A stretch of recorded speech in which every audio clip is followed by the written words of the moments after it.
You and your buddies are getting together to meet up with your teacher, about to set off on a monster collecting journey. Except, unlike in something that rhymes with on, the world has to 100% unambiguously fucking end before you can start collecting little buddies to fight battles for you. Also, you're half naked and all your friends hate you, but that's a given. Shin Megami Tensei Nocturne is one of the more well-known entries in the Mega 10 lineup, though not when compared to the significantly more popular Persona spin-offs. Nocturne is remembered for having introduced the iconic press turn system, being, for many, an introduction to the franchise as a whole, and for featuring Dante from the Devil May Cry series. In mostly typical Mega 10 fashion, Nocturne has multiple endings, and the most popular one is, without a doubt, the True Demon ending. Not only does it explicitly feature in 2 separate DLCs for 2 different Shin Megami Tensei games, that is, 4 Apocalypse and 5, it's also simply the one with the most content. As you can probably guess by the title of this video, this is going to be a little bit of a criticism of the ending, but by no means do I dislike it. In fact, I really do enjoy it. Like I said, 2 seconds ago, it's got the most stuff, featuring a final boss that is exclusive to it, and requiring the traversal of an entire additional labyrinth, all stuff that was only added into a re-released version of the game. It's got a lot of cool factor going for it too, if you're into that sort of thing. There's a giant robot, which is kind of like Transformers, and Transformers are cool, right? So Nocturne's pretty much about what I said earlier. You're half naked, running around the post-apocalypse, befriending demons, or getting robbed by them, and in general, just being very alone because your friends are all ideological extremists who hate you and want you dead if you disagree with them. Also, a guy with a McDonald's hairline is there, acting as proof that all businessmen are evil. To actually sum up, the world undergoes the conception, which is basically just the apocalypse, and you and a very small handful of other humans suddenly find yourselves in the vortex world, which is basically an embryo for a new world. Also, you turn into the Demi-Fiend, a demon with the heart of a human, because Lucifer just loves fucking around. As a non-human, you're unable to conceptualize a reason, which is like a blueprint for the new world, but the other humans who end up in the vortex world can.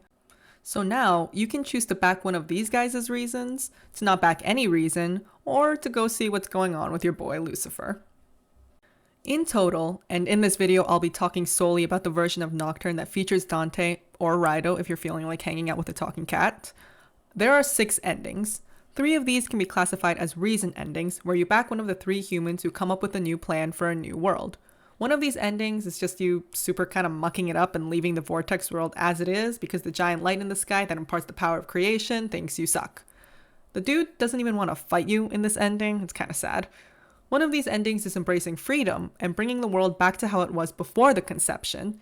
And last but not least, there's the True Demon ending, where you get the sick lore from Lucifer and decide to take it up a notch and not just kill the light of creation, but also go on to try and kill the guy behind the guy who's the light of creation. Nocturne's about a lot of things. There's themes of death and rebirth and cycles.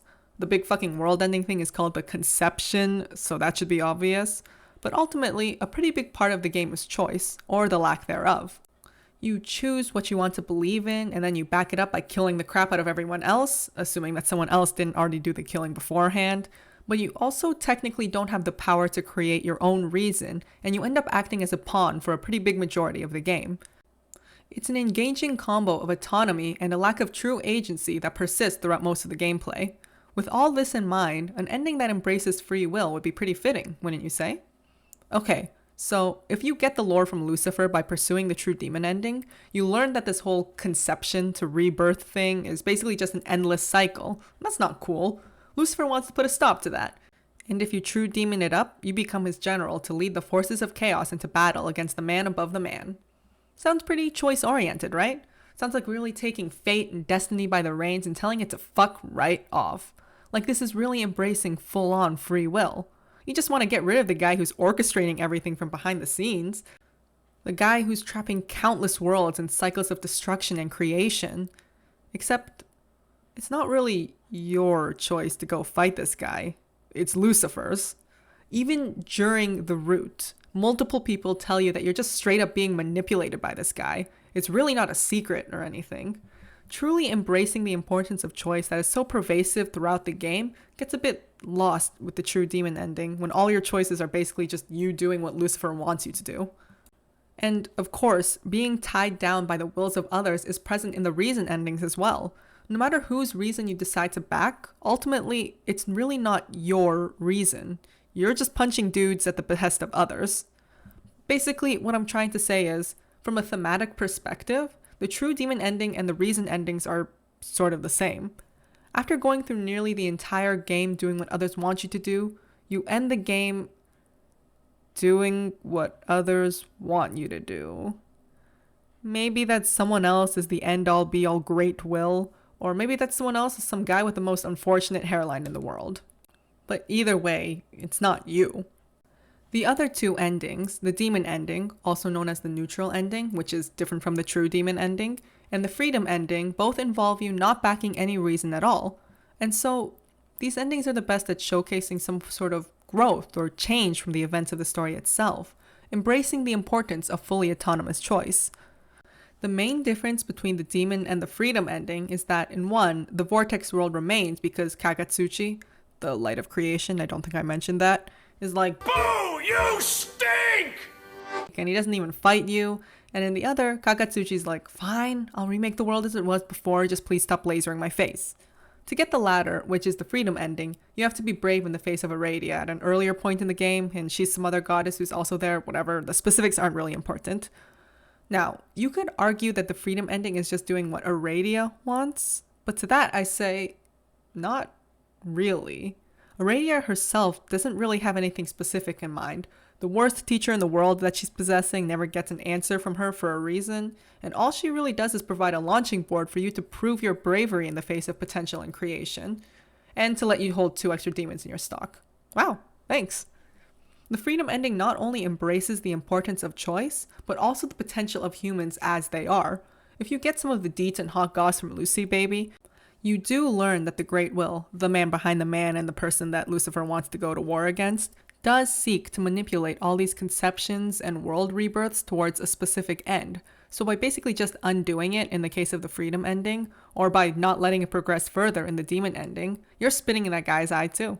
Bonus! Lucifer even respects your decision in both the demon ending and the freedom ending, as they are both showcases of free will beyond listening to someone else. And of course, our bro Lucifer could appreciate something like that. Shin Megami Tensei Nocturne is a cult classic for a reason. It's got wonderful atmosphere, banging music, an iconic battle system, skeletons, which everyone knows is mandatory for a game to be good, and a story that tells exactly what it needs to, concisely and full of rich implications. Whichever ending you get, there's going to be something to appreciate. I mean, probably. I don't know what kind of storytelling you like. If you've got your own thoughts on the game and which ending is your personal favorite, let me know. I made this out of a love for the game itself, so I've always got an ear out for discussion surrounding it. If you think I'm an idiot and a freak loser pussy and that I missed something super obvious, like duh, also let me know. Or don't, because then I might cry. Thanks for watching.